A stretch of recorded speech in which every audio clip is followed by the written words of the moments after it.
अस्सलाम वालेकुम स्टूडेंट्स, कैसे हैं आप सब। अगर आपने अभी तक मेरे चैनल को सब्सक्राइब नहीं किया तो मेरे चैनल को सब्सक्राइब करें और बेल के नोटिफिकेशन को प्रेस कर दें ताकि जो मेरी आने वाली लेटेस्ट वीडियोस हैं वो आप तक पहुंच जाए।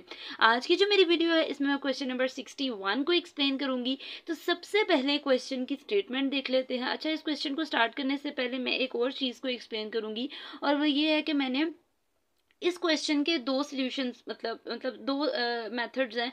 दोनों को मैंने इसको लिख लिया है। आपकी मर्जी है, आप फर्स्ट वाला करना चाहते हैं फर्स्ट वाला कर लें, सेकंड वाला जो इसका अल्टरनेटिव मेथड है उसको आप फॉलो करना चाहते हैं आप उसको फॉलो कर लें। लेकिन जो ज़्यादा पॉसिबिलिटी ये है कि सेकंड वाले मेथड में हम लोगों को एक दो चीज़ों का मतलब कह लें कि सॉल्व नहीं किया गया। इसमें जो फर्स्ट इसका मेथड है इसमें ब्रीफ जो है हर पॉइंट को एक्सप्लेन किया गया है। तो सबसे पहले क्वेश्चन की स्टेटमेंट देखते हैं। स्टेटमेंट में क्या लिखा है?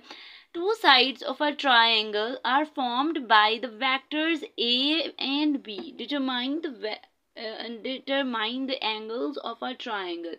कह रहे हैं कि हमारे पास ट्रायंगल की दो साइड्स गिवन है, ठीक है, और उनको उसने किससे वेक्टर्स के जो है ना फॉर्म में उसको रिप्रेजेंट किया गया है, ठीक है। वेक्टर ए किसके इक्वल है? 3i cap plus 6j cap minus 2k cap के। उसके अलावा सेकंड वेक्टर अगर आप देखें तो वो किसके इक्वल है? 4i cap minus j cap plus 3k cap के। आगे देखें, determine the angles of a triangle. अब वो कह रहे हैं बताएं कि इसके एंगल्स, इस ट्रायंगल के एंगल्स क्या क्या हैं, ठीक है। तो सबसे पहले उनके ट्रायंगल्स का जो हमारे पास एंगल्स को फॉलो करने के लिए कि फाइंड करने के लिए किस तरह से इसके एंगल्स फाइंड आउट होंगे। तो हमें पता है कि जब भी हमारे पास कोई से दो वेक्टर्स गिवन है और उनके दरमियान में जब डॉट प्रोडक्ट लगाए तो हमारे पास उसका फॉर्मूला क्या होता है? A dot B is equal to AB cos theta, ठीक है। मतलब जब हम डॉट प्रोडक्ट लगा रहे होते हैं तो उसमें कॉस थीटा आता है। लेकिन अब इस केस में क्या करेंगे? अगर A डॉट बी है और is equal to AB cos theta है, ठीक है, तो यहाँ पे हम लोगों ने अल्फा, क्योंकि हमें वो कह रहा है कि तीनों एंगल्स उसके फाइंड आउट करो, तो हम लोगों ने इधर कॉस थीटा की जगह कॉस अल्फा लिख दिया है, ठीक है। उसके अलावा AB यहाँ मल्टीप्लाई हो रहा था। एक चीज़ अगर एक साइड पे मल्टीप्लाई हो रही हो तो उसको दूसरी साइड पे अगर शिफ्ट किया जाए तो वो किसके इक्वल मतलब वो डिवाइड हो जाती है यहाँ पे। अब नेक्स्ट देखिए, मेरे पास कॉस अल्फा वाली जो टर्म है, ठीक है, अगर आप उसको देखें तो मेरे पास ए वेक्टर किसके इक्वल है? 3i cap plus 6j cap minus 2k cap के। तो ए की जगह मैंने उसका वेक्टर लिख दिया, बी की जगह भी उसके वेक्टर लिख दिया है। डिवाइडेड बाय ए बी का मतलब है कि ए का भी मैग्नीट्यूड उसके अलावा बी का भी मैग्नीट्यूड। अब जब भी हम लोगों ने मैग्नीट्यूड को फाइंड आउट करना होता है तो मैग्नीट्यूड के लिए फॉर्मूला यूज़ किया जाता है स्क्वायर रूट आई का स्क्वायर, मतलब आई वेक्टर के साथ आई कैप के साथ जो उसका नंबर लिखा है उसका स्क्वायर, फिर क्या आएगा? प्लस जे कैप का स्क्वायर प्लस के कैप का स्क्वायर, ठीक है। सिमिलरली इसको भी हम लोग मतलब जो इनके साथ नंबर्स लिखे होते हैं उनके स्क्वायर्स जो है लिख देते हैं। सिमिलरली बी वाला वेक्टर भी इस तरह से उसका मैग्नीट्यूड फाइंड आउट होगा। फिर मैंने क्या करना है नेक्स्ट? 3 को अगर 4 से मल्टीप्लाई करूँ तो 12 आ जाएगा। 6 मल्टीप्लाई बाय -1 -6 आ जाएगा। -2 मल्टीप्लाई बाय 3 यहाँ पे क्या आ जाएगा मेरे पास? -6 आ जाएगा। नीचे भी हम लोगों ने स्क्वायर्स को एक्सपैंड करना है और सम अप करना है, तो मेरे पास एक जगह क्या आ गया? 49 स्क्वायर रूट और एक जगह स्क्वायर रूट 26 आ गया, ठीक है। अब ऊपर देखें, यहाँ पे ऊपर लिखा हुआ है 12 -6 तो इसका मतलब है कि 12 -12 हो गया। तो 12 में से अगर 12 को ही माइनस कर दो तो 0 आ जाएगा, ठीक है। तो 0 डिवाइडेड बाय एनी नंबर 0 ही आ जाएगा। तो फिर हमारे पास जो कॉज इनवर्स का फॉर्मूला लगेगा वो किसके इक्वल आएगा? मतलब जब मैं अल्फ़ा फाइंड आउट करना है तो अल्फ़ा फाइंड आउट करने के लिए मैं क्या करूँगी? अगर उसको दूसरी साइड पर शिफ्ट किया जाए तो वो कॉज इनवर्स हो जाएगा। और उसके अलावा क्या करूँगी? ये किसके इक्वल आ जाएगा? 90 डिग्री के। मतलब अगर आप कैलकुलेटर पर लिखें शिफ्ट कॉज और ब्रैकेट लगाएं, अंदर आप 0 लिखें, ब्रैकेट क्लोज कर दें, तो ये आपके पास 90 डिग्री आंसर देंगे। तो आपने वो लिख दिया। अब इस 90 डिग्री से हमें इस चीज़ का पता लगा कि जो मेरे पास ट्रायंगल है उसका कोई एक एंगल 90 डिग्री का है, ठीक है। अगेन सुने, इस 90 डिग्री से हमें क्या पता चला कि जो मेरे पास ट्रायंगल है वो एक राइट एंगल ट्रायंगल है। क्यों एक राइट एंगल ट्रायंगल है?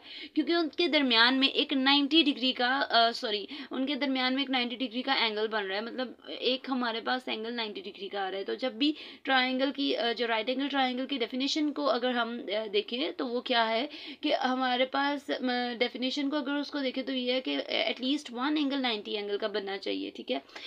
तो ये हमारे पास कौन सी ट्रायंगल है? राइट एंगल ट्रायंगल है, ठीक है। तो ये मैंने सिर्फ समझाने के लिए इसको इस तरह से लिख दिया था, ठीक है। मतलब ये जो मेरे पास ए और बी का वेक्टर उसके दरमियान में जो एंगल बन रहा है वो अल्फा किसके इक्वल है 90 डिग्री के। अब नेक्स्ट देखें, हम लोगों ने सी वेक्टर को फाइंड आउट करना है, मतलब हमारे पास दो वेक्टर्स तो गिवन है, तीसरे को फाइंड आउट करना है। अब यहाँ पे आपकी मर्जी है तीसरे को इस मेथड से सॉल्व करना है, इस मेथड से सॉल्व कर लें।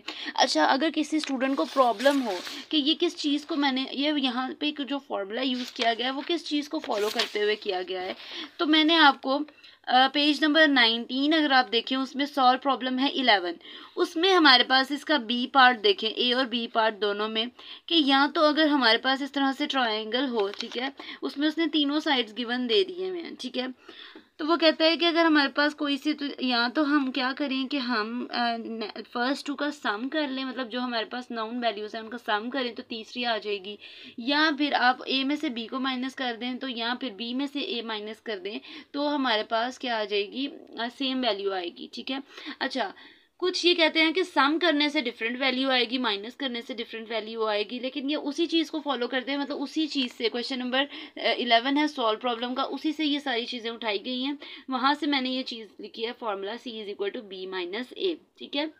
अब यहाँ पे देखें तो कोई स्टूडेंट ये क्वेश्चन कर सकता है कि मेरे पास जैसे अब कुछ ऐसी वैल्यूज़ हैं, जैसे बी में से अगर मैं ए को माइनस कर रही हूँ तो वो तो एक डिफरेंट टोटली डिफरेंट वैल्यू है, और अगर मैं ए में बी को प्लस कर दूँ तो भी एक टोटली डिफरेंट वैल्यू आएगी, होगा ऐसे ही बिल्कुल डिफरेंट वैल्यूज़ आएंगी, लेकिन जब मैं उनका डॉट प्रोडक्ट लूँगी और उसका एंगल अप्लाई करूँगी तो मतलब सारे जब मैं नेक्स्ट स्टेप्स करूँगी तो लास्ट पे आंसर सेम आएगा, ठीक है। अगेन सुन ले, लास्ट पे आंसर्स मेरे पास बिल्कुल सेम आएंगे। अब पहले हम लोगों ने कॉज अल्फा लिखा, अब मैंने क्या करना है कॉज बीटा फाइंड आउट करना है। अल्फा और बीटा मतलब एंगल्स को डिफर करने के लिए क्या किया, पहले को अल्फा रख लिया, दूसरे को बीटा रख लेना है। फिर अब ए डॉट बी तो हम फाइंड आउट कर चुके, अब हमने किसको फाइंड आउट करना है, बी डॉट सी को। सेम वही पैटर्न है, बी वाली वैल्यू लिखी, फिर डॉट सी वाली वैल्यू लिखी, फिर उनके मैग्नीट्यूड नीचे लिखे, एक्सपैंड किया, इनके फॉर्मूलाज एक्सपैंड किए, सम अप किया, तो ऊपर मेरे पास मल्टीप्लाई करें 4 + 7 + 15 divided by square root 26 square root 75, इनको हम लोगों ने सिंप्लीफाई किया, तो सिंप्लीफाई करने के बाद मेरे पास क्या टर्म आई है वो भी देख लें एक दफ़ा। ये देखें जी, ये मेरे पास एक टर्म आई है beta is equal to cos inverse square root 26 divided by square root क्या नंबर आया है 75, ठीक है। अब क्या करना है, मैंने again shift cause inverse bracket के अंदर स्क्वायर रूट 26 लगा देंगे और डिवाइडेड बाय स्क्वायर रूट 75। कुछ स्टूडेंट को अगर कैलकुलेटर यूज़ करना नहीं आता तो वो ये करेंगे, पहले स्क्वायर रूट 26 का आंसर पॉइंट्स में आएगा वो लिख लें, फिर स्क्वायर रूट 75 का आंसर आएगा पॉइंट्स में वो लिख लें, वो लिखने के बाद डिवाइड करें और उसके बाद कॉज शिफ्ट कॉज इनवर्स वो जो आंसर आया उसको लिखेंगे, आपका सेम वैल्यू आ जाएगी, ठीक है। अब यहाँ पे मेरे पास 53 डिग्री 56 मिनट इसका आंसर आया। अगेन एक और चीज़ एक्सप्लेन करनी थी, ये मैंने अपनी प्रीवियस वीडियो में आपको डिग्रीज और मिनट्स का बताया था कि अगर मेरे पास 53 डिग्री है और फिर पॉइंट के बाद कुछ वैल्यूज़ है तो ये 53 डिग्री आएगा, फिर जो पॉइंट के बाद वैल्यू है उसको अगेन मल्टीप्लाई कर दो 60 से तो ये मिनट्स में आंसर आ जाता है, ठीक है। अब ये हमारे पास बीटा का आंसर आ गया। अब आपके पास दो चॉइसेस हैं, ठीक है, या तो आप गैमा इस मेथड से सॉल्व कर लो या फिर गैमा आप थर्ड जो एंगल है वो इस तरह से जो है इसको फाइंड कर लें, ठीक है। अब जो मैं प्रेफर करूँगी वो ये, क्योंकि हम स्टार्टिंग से ये वाला मेथड करते आ रहे हैं, अगेन इसी पे फुट करेंगे तो हमारा गैमा निकल आएगा, हमें इस को फॉलो करने की ज़रूरत नहीं है। पहले मैं ये वाला जो है वो एक्सप्लेन करूँगी, फिर मैं उसको नेक्स्ट वाले जो इसका मेथड है उसको एक्सप्लेन करूँगी। Cos gamma is equal to a dot c, a का डॉट प्रोडक्ट दिया, सी के साथ सेम वही पैटर्न है, डॉट प्रोडक्ट लेंगे, डिवाइडेड बाय ए और सी का मैग्नीट्यूड लिखेंगे, उनको मल्टीप्लाई करेंगे, मल्टीप्लाई करने के बाद मेरे पास आया है -49/7। अब मैंने आपको ये चीज़ एक्सप्लेन की थी कि एंगल नेगेटिव नहीं होते तो आप उसको निगलेक्ट भी कर सकते हैं, तो वहाँ पे जो नेगेटिव साइन है उसको हम लोगों ने निगलेक्ट कर दिया है। गैमा इज इक्वल टू किसके इक्वल आ गया 36 डिग्री 4 मिनट्स के, ठीक है। अब आपकी मर्जी है, आप इसको फॉलो करना है इसको कर लें, लेकिन अगर आपने क्या करना है, अगर वो वाला मेथड नहीं करना कि क्वेश्चन थोड़ा सा लेंथी हो गया तो आप इसको फॉलो करें। Gamma is equal to 180 degree मतलब माइनस हमारे पास क्या है, अगर हम लोगों ने कोई सा तीसरा एंगल फाइंड आउट करना हो तो 180 डिग्री, टोटल एंगल कितना होता है 180 में दो एंगल्स का सम को अगर माइनस कर दिया जाए तो मेरे पास जो थर्ड एंगल है वो निकल आता है। जो मेरे पास फर्स्ट एंगल था वो 90 था, उसको सम किया बीटा में, अल्फा और बीटा का सम करके 180 में से माइनस करें तो 36 डिग्री 4 मिनट आपका आंसर आ जाता है।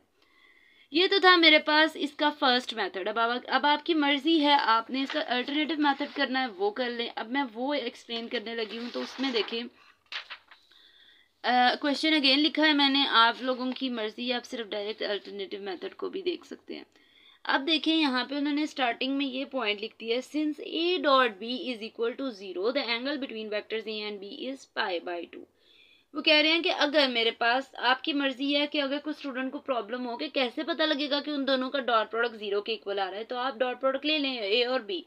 यहाँ पे उसने स्मॉल ए और स्मॉल बी से रिप्रेजेंट किया है, आप कैपिटल ए कैपिटल बी से रिप्रेजेंट कर सकते हैं, आपकी चॉइस है। लेकिन यहाँ पे उन्होंने स्मॉल ए लिखा है, लेकिन हमारा क्वेश्चन, अगर सॉरी यहाँ पे मेरी एक मिस्टेक है, अगर क्वेश्चन हमारे पास कैपिटल में है तो हमने यहाँ पे भी कैपिटल में ही लिखना है, यहाँ पे भी कैपिटल बी में ही लिखेंगे, ठीक है।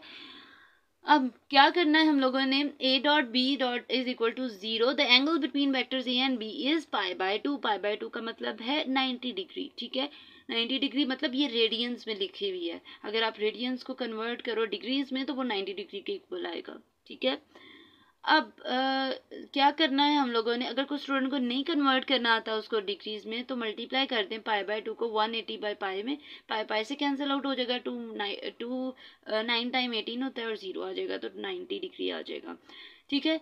अब हम लोगों ने क्या करना है यहाँ पे, आपकी मर्जी है, रफ वर्क में ए का डॉट प्रोडक्ट लेंगे बी के साथ तो एंगल 0 आ गया, तो इसलिए उसने लिख दिया है कि since a dot B is equal to 0 the angle between vectors a and b is π/2।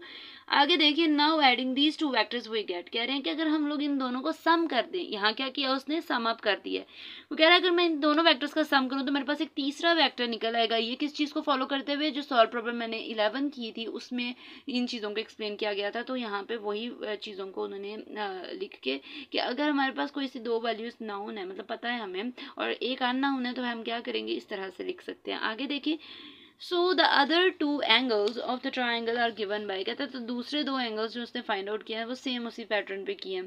C dot A, मतलब यहाँ पे सारे स्मॉल लिखे हुए हैं, आप इसकी बजाय आप कैपिटल सी और कैपिटल ए ही लिखें, क्योंकि हमारा क्वेश्चन कैपिटल ए और कैपिटल बी में है, ठीक है। अब फिर क्या करेंगे, कॉज अल्फा कॉज बीटा आ गया। सिमिलरली ये तो अल्फा का मेरे पास आ गया कॉज इनवर्स 7/√75। बीटा भी फाइंड करना है, बीटा भी से हमारे पास कॉज इनवर्स में आ गया, सेम उसी पैटर्न पे फॉलो करते हुए हमारे पास बीटा का क्या आंसर आ गया है, कॉज इनवर्स √26/75², ठीक है। आपकी मर्जी, आप इसको डिग्रीज में कन्वर्ट कर सकते हैं कि सेम उसी पैटर्न से इन दोनों को डिवाइड करें, शिफ्ट कॉज इनवर्स करें और शिफ्ट कॉज करें तो आपका आंसर आ जाएगा, बीटा भी आपके पास है, इस तरह से ही आ जाएगा। ये थी जी आज की मेरी वीडियो। होपफुली आपको मेरी वीडियो अच्छी लगी होगी। अगर आपको मेरी वीडियो अच्छी लगे तो वीडियो को लाइक करें और सब्सक्राइब करना मत भूलिएगा। तो इंशाल्लाह जो नेक्स्ट वीडियो होगी वो फर्दर क्वेश्चन से रिलेटेड होगी। तो तब तक के लिए अल्लाह हाफिज़।